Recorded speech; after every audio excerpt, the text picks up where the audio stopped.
حبیبه کامل و طاهر محمودزاده سلام. مطابق قرار رئیس مجلس ملی مجلس عالی جمهوری تاجیکستان درباره دعوت جلسه یکجایی ششم مجلس ملی و مجلس نمایندگان مجلس عالی جمهوری تاجیکستان دعوت ششم جلسه یکجایی ششم مجلس ملی و مجلس نمایندگان مجلس عالی جمهوری تاجیکستان دعوت ششم 21 دکبر سال 2021 ساعت 8 در شهر دوشنبه برگزار می‌گردد. اعضای مجلس ملی مجلس عالی جمهوری تاجیکستان و وکیلان مجلس نمایندگان مجلس عالی جمهوری تاجیکستان 20 دکبر سال 2021 از ساعت 8 تا 17 و 21 دکبر سال 2021 از ساعت 7 تا 8 در آشیانه یکم بینای مجلس عالی جمهوری تاجیکستان حجره رقم 1 به قید گرفته می شوند. تلفن ها برای تماس 221 98 35 221 89 35.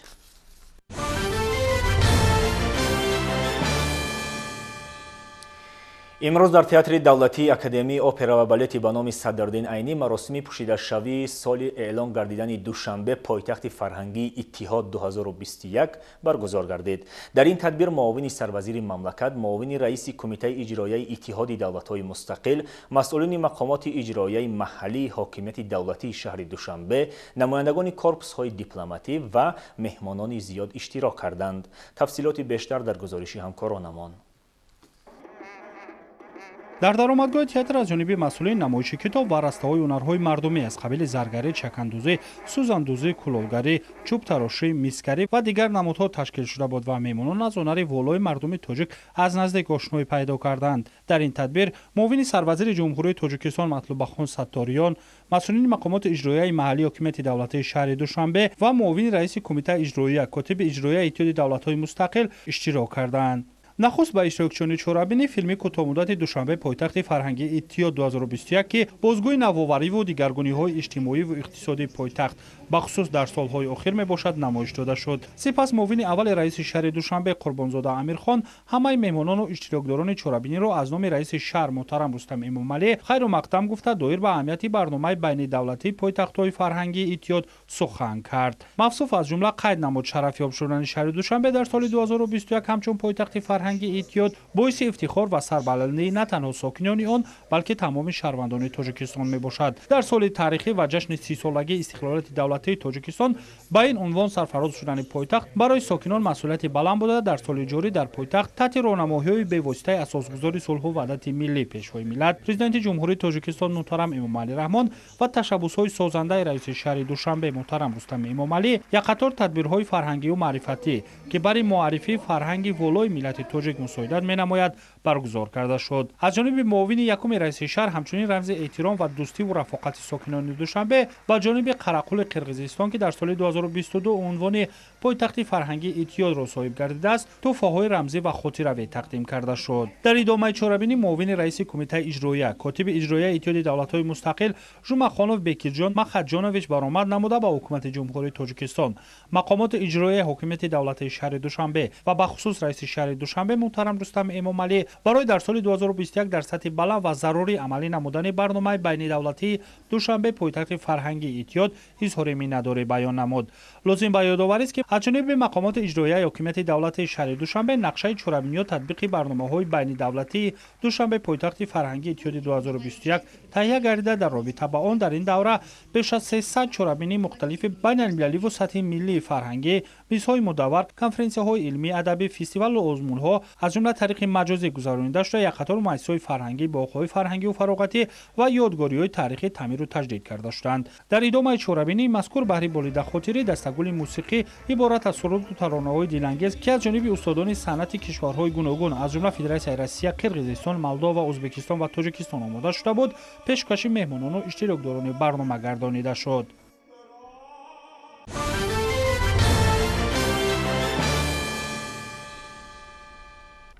امروز در دانشکده عالی سرحدی قشون‌های سرحدی کمیته دولتی امنیت ملی جمهوری تاجیکستان روزی درهای کشاد برگزار گردید.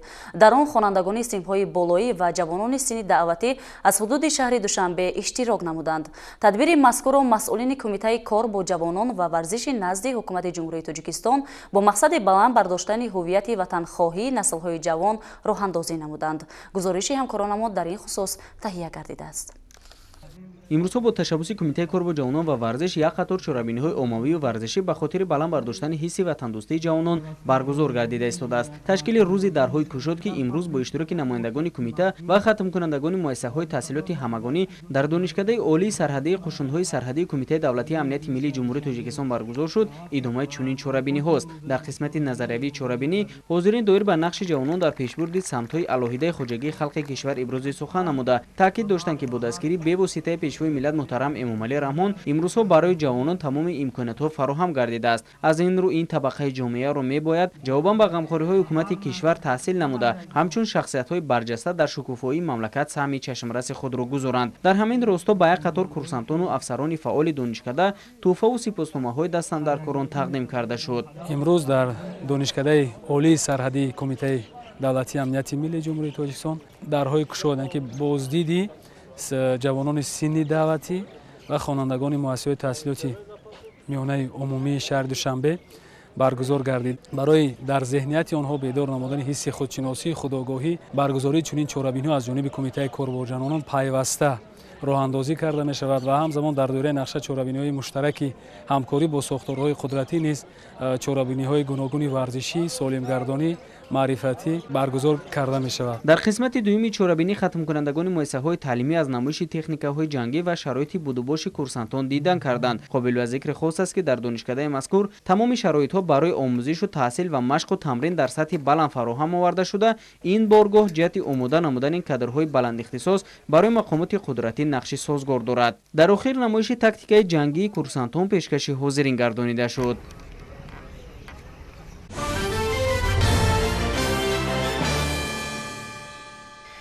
имрӯзҳо дар мамлакат ҳастанд муассисаҳое ки сохтмонашон бо сабабҳои гуногун нотамом боқӣ мондааст. Аз ҷумла сохтмони бинои нави таълимӣ дар ҷамоати деҳоти 10-солагии истиқлолияти давлатӣ солиёни зиёд бо сабаби камбудии маблағ ба анҷом нарасида буд.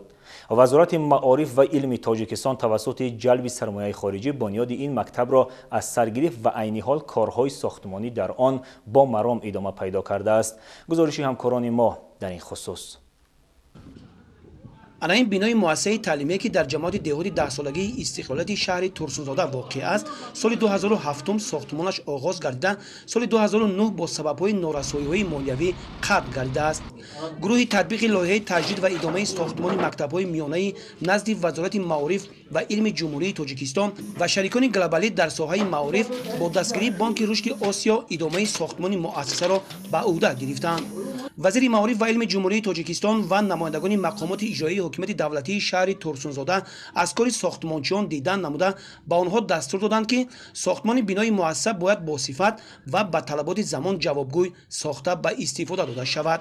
оғози идомаи сохтмони муассиса аз ҷониби ҷамъияти дорои масъулияташ маҳдуди Содод Сохтмон бо ҷалби 50 нафар коргарони маҳаллӣ аз 15 декабри соли ҷорӣ оғоз гардида бояд моҳи август дар соли таҳсили хониши нави 2022 ба истифода дода шавад. муассиса аз 2 ошиёна иборат буда 2 толори варзишӣ, 2 маҷлисгоҳ, ошхона, 30 адад синфхона барои 640 нафар хонанда ва дорои дигар ҳуҷраҳои корӣ мебошад. барои ба анҷом расонидан сохтмони муассисаи таҳсилоти умумии рақами 93 деҳаи файзбахши шаҳри Турсунзода ғолиби озмуни тендерӣ дониста шудем ва барои ба сифати баланд ба анҷом расонидани корҳои сохтмонӣ аз коргарони маҳаллӣ зиёда аз 50 нафар мутахассисонро ба кор ҷалб намудем ки кӯшиш мекунем ки сохтмони муассисаро пеш аз муҳлат ба истифода диҳем. аз шӯъбаи маорифи шаҳри Турсунзода иттилоъ медиҳанд ки имсол дар шаҳр 3 муассисаи калон рақами 91 бо фарогирии 400 нафар хонанда, рақами 49 500 нафар хонанда, як литсей интернат бо фарогирии 900 хонанда, ҳамчунин назди муассисаҳои таълимӣ зиёда аз 50 синфхонаҳои иловагӣ сохта мавриди истифода қарор дода шуд. имрӯз дар деҳаи файзбахши ҷамоати деҳоти 10-солагии истиқлолияти шаҳри Турсунзода сохтмони муассисаи таълимии нав оғоз гардид ки ин муассисаи таълимӣ аз соли 2008 ин ҷониб сохтмонаш боз монда буд ва бо ташаббуси вазорати маориф ва илми ҷумҳурии Тоҷикистон инчунин бо ташаббуси мақомоти иҷроии ҳокимияти давлатии шаҳри Турсунзода сохтмони ин бино оғоз гарда шуда ба 624 нафар хонанда ки дар як баст ба нақша гирифта шудааст сохта ба истифода дода мешавад. قابل قید است که بینای کهنه مؤسسه تعلیمی رقم 93 دهه فیضبخش جماعت دهات 10 سالگی استقلالیت شهر ترسونزاده از سالهای 50 باقی مانده است که عین زمان بینای صدموی به حساب می رود. دیرکتور این مؤسسه میگوید که حالا در این بینای کهنه صدموی 460 نفر خوانندگان با مشکلات زیاد به تحصیل فرا گرفته شدند و برای 200 نفر خواننده جای نشست و میز و کرسی نمی رسد. این مؤسسه که ما تحصیل میکنیم بعد جوابگو طلبات نیست. در این مؤسسه 403 خواننده تحصیل میکنه در دو بخش که ما نارسایی صنفخانه ها و جای نشست میز کرسی تنقیسی نموده.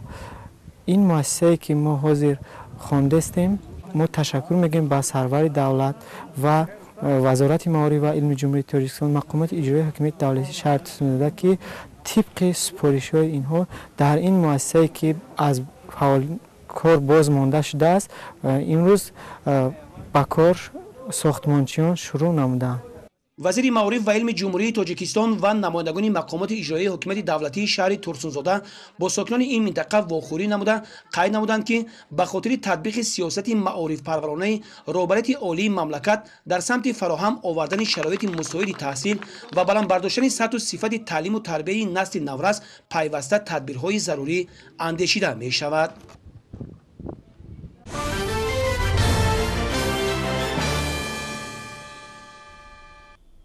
با مقصد دریافت راه و اصولهای مؤثر ثمرناک استفاده بردن زمینهای کارمی آبیاری شونده جهت بلند برداشتن حاصلناکی زراعت‌های کشاورزی در ناحیه واسع با اشتراک عالمان ساحه سمینار علمی و عملی برگزار گردید.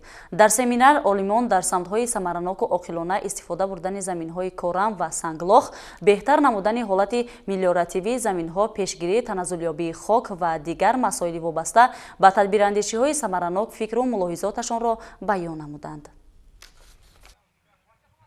در ناحیه واسع سمینار علمی و عملی منطقوی در موضوع بهداشت حالت ملیوراتیوی زمین‌های آبیاری شونده شورشده منطقه کولوب دایر گردید.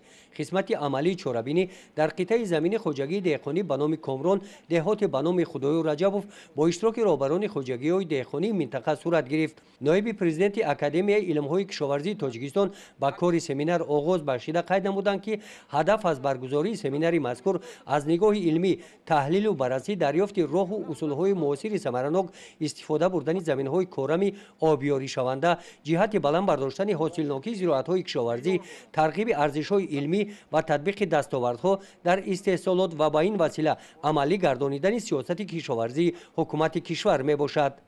اساسی فراوانی حاصل سرچشمه میگیرد از کارهای چورابینی و اگروتکنیکی که در دوام تیرماه و زمستان اگر که کشاورزان زمین استفاده برندگان سر وقت چنین کارها را به انجام رسانند باعث فراوانی و حاصل خوب و صفت آن حاصلی که از در دوام سالی که آینده می شود البته مساعدت میکند.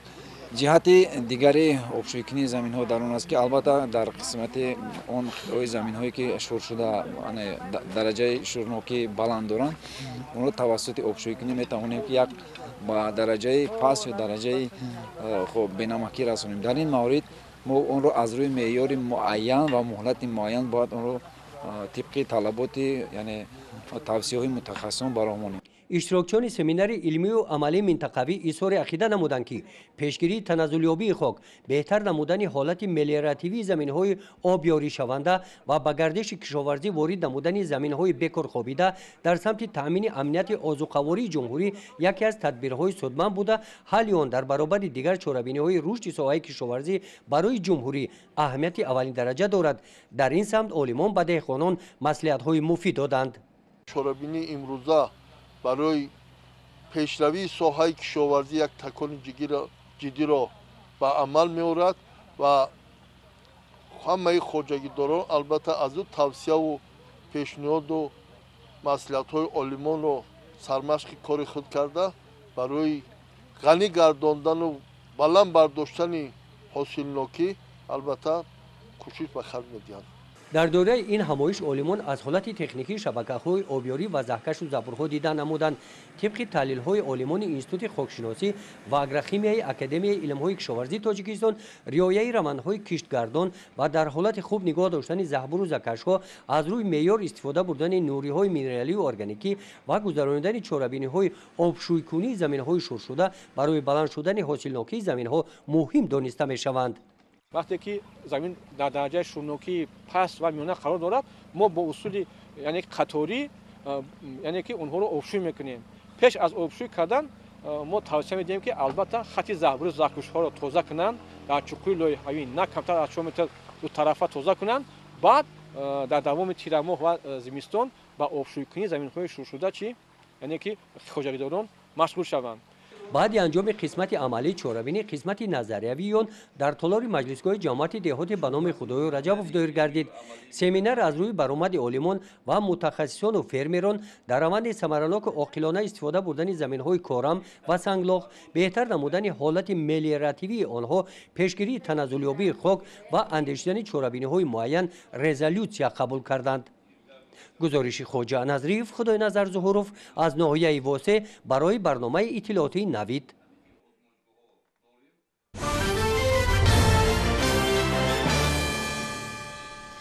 از آغاز پیدایش و پهن‌شوی کرونا ویروس در جهان، جمهوری تاجیکستان از انگشت شمار کشورهای به حساب می رفت که تدبیرهای سانیتری حکومت مملکت ثمرناک بود و کشور ما از این ویروس مرگاور خسارات کمترین دید.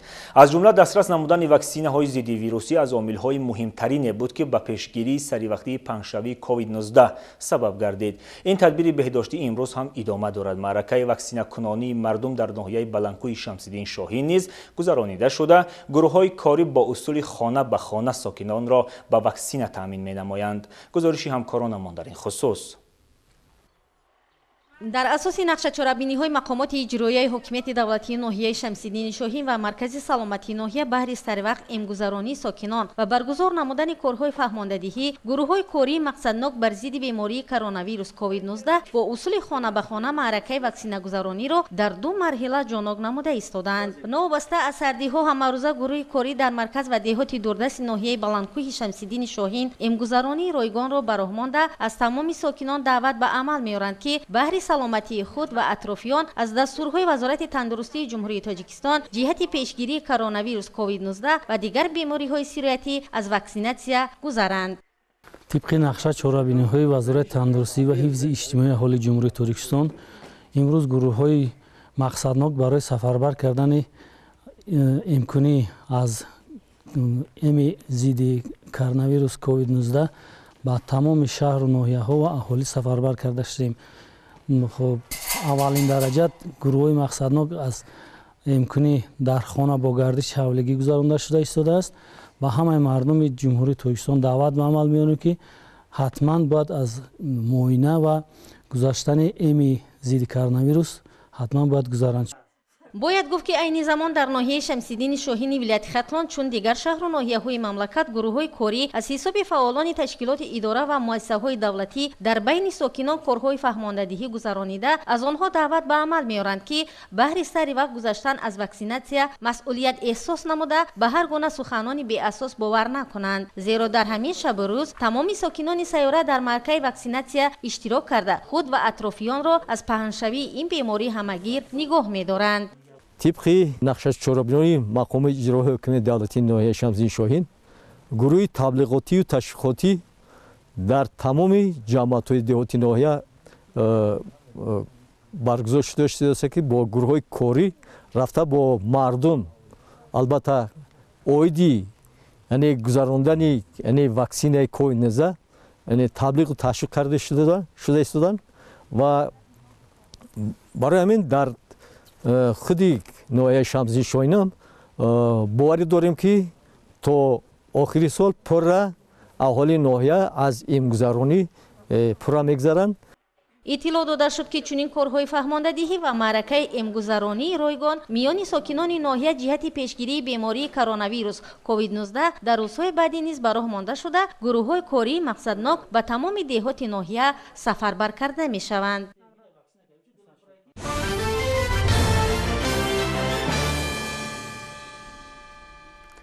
тавре хабар дода будем рӯзи 15 декабри соли ҷорӣ дар ҷаласаи 16 кумитаи байниҳукуматӣ оид ба ҳифзи мероси фарҳангии ғайримоддии ЮНЕСКО ки дар шаҳри Париж баргузор гардид, наминаи фалак ба феҳристи мероси фарҳангии ғайримоддии башарият расман ворид шуд. ворид гаштани фалак ба ин феҳрист дастоварди навбатии миллати тоҷик дар 30 соли истиқлолият аст, зеро ин созмони ҷаҳонӣ қаблан ҳам наминаҳои Наврӯз, Шашмақон ва Чаканро ба рӯйхати мероси ҷаҳонии ғайримоддии ЮНЕСКО шомил карда буд.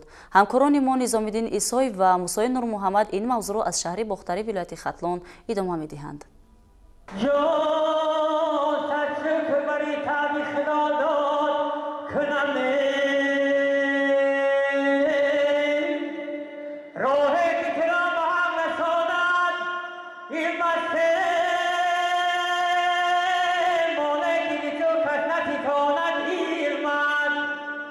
дар ин шабу рӯз ки ҳама аз ҷаҳонишавӣ жанри мусиқии суннатии мардуми тоҷик яъне фалак ва дастоварди миллат сухан мекунанду аз ин муваффақият мужда медиҳанд, фалаксароёну аҳли фарҳанг бошанд хушнудию миннатдории худро пинҳон насохта мардуми тоҷикро шодбош мегӯянд. мо аҳли ҳунару фарҳанги вилояти Хатлон бениҳоят шод аз он гаштем ки фалак низ яъне як жанри бадиии хоси миллати мардуми тоҷик буд, аллакай дар феҳристи ЮНЕСКО ворид гардид. чӣ тавре ки дар соли 2010 Наврӯз байналмилалӣ шуд, ба ҳамин монанд акнун боз жанри фалак низ байналмилалӣ шуд. На танҳо акнун дар вилояти Хатлон ё ки дар Тоҷикистон, балки дар ҷаҳон мо ҳунармандон, мо миллати тоҷик метавонем ин жанри мусиқиро муаррифӣ созем.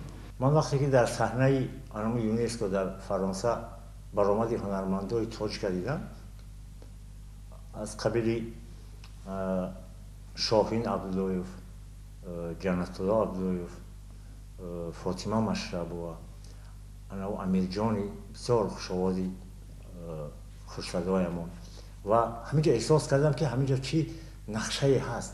ва вақте ки овоза шуд ки 15 декабр яъне ки аноми мусиқии суннатӣ мо ба мероси ғайримоддии башарият яъне ки дохил шуд дар ЮНЕСКО, ман бори дигар аз бузургии пешвои муаззами миллат эҳсос кардам ки тавонист ки мусиқии Шашмақонро, мусиқии фалакро, чакани моро, хоб Наврӯзи моро ва даҳо бурди миллати моро дар минбарҳои баланд муаррифӣ кард ва ба мардум пешкаш кард ва дар номнависи анамика як созмони бонуфузи ҷаҳонӣ гашт.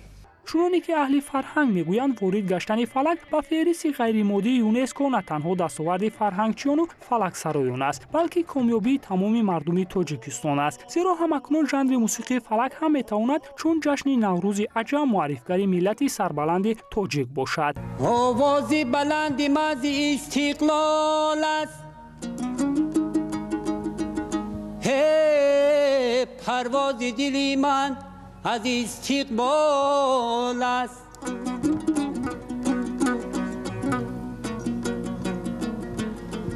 جان در کف دست گرفتد 30 ساله شده در کشور ما ثبات استقلال است. 15 دکبر سال 2021 طریق ثبت تلویزیونی ما تماشا کردیم. برای ما افتخار است که در فهرستی غیرمادی بین المللی یونسکو ژانر فلک وارد گردید.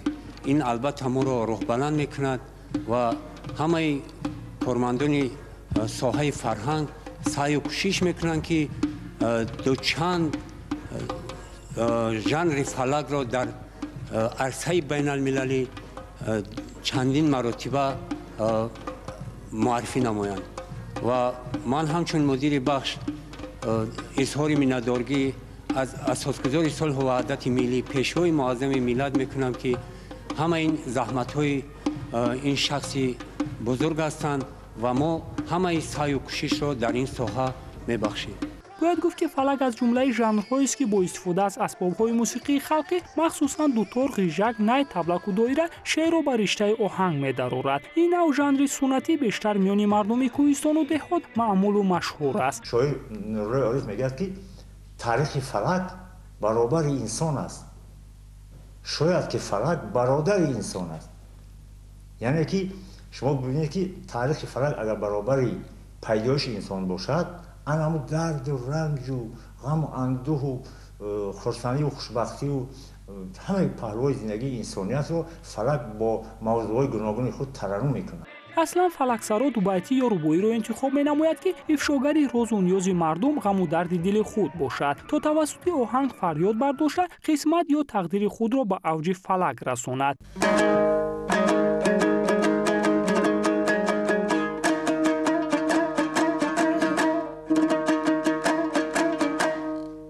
چرخا فلکان یه چرخا فلکان شادی و بختم داده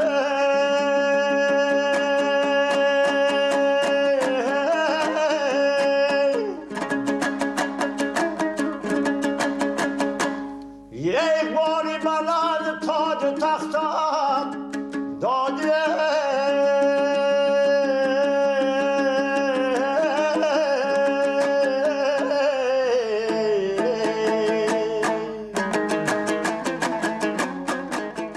از این بعد فلکسرایان جهت جلب بیشتری نسل نو است و این موسیقی سنتی آماده کردن شاگردان جوان و کشف استعدادهای نو بیشتر جد و جهد می‌نمایند و با این وسیله میراث نیاگان را حفظ و عمومی نموده هنرهای مردمی و فرهنگ غنی و قدیمی مردم تاجیک را در عرصه بین‌المللی از پیش دیده بیشتر معرفی می‌کنند.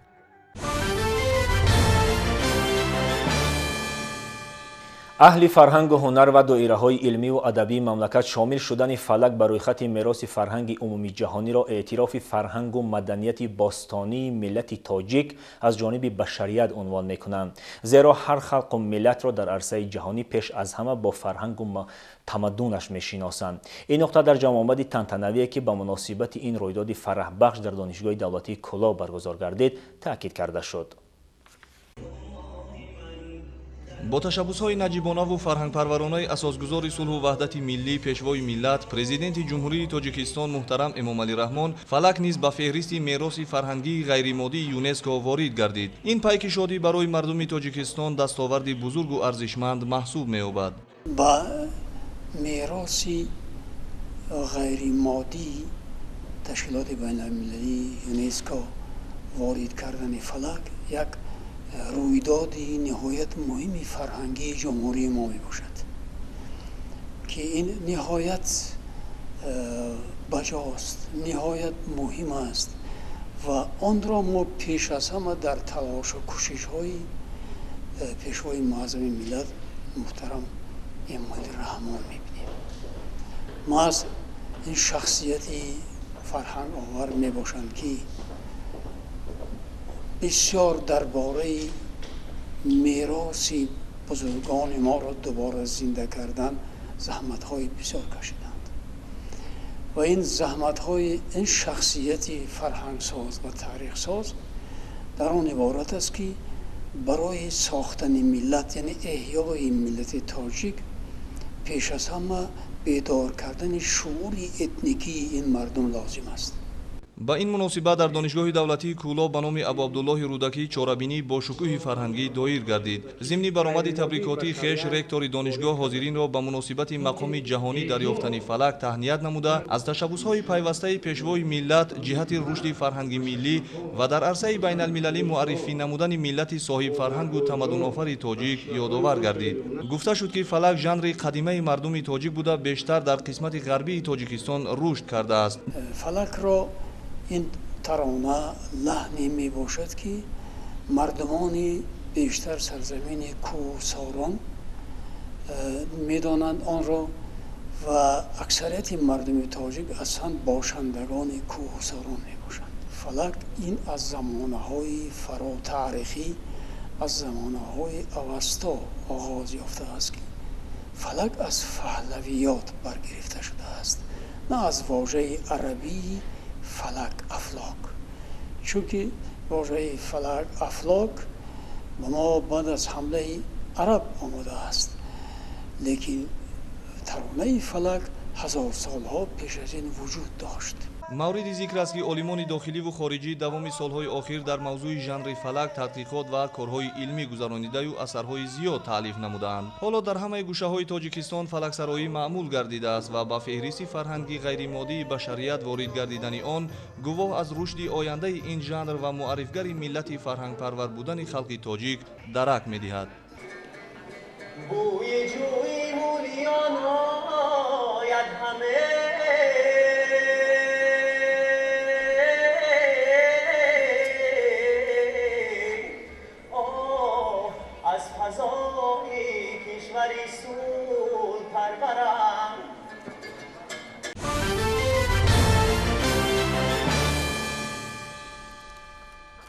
мақомоти ҷопон сабабҳои сӯхтор дар як бинои баландошёнаи шаҳри Осакаро таҳқиқ мекунанд.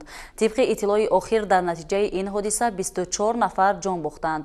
кишварҳои минтақаи Аврупо бо мақсади пешгирӣ аз паҳншавии коронавирус ҷорӣ намудани тадбирҳои санитариро идома медиҳанд. шарҳи чанд хабар аз хориҷи кишвар дар саҳифаи навбатии барнома.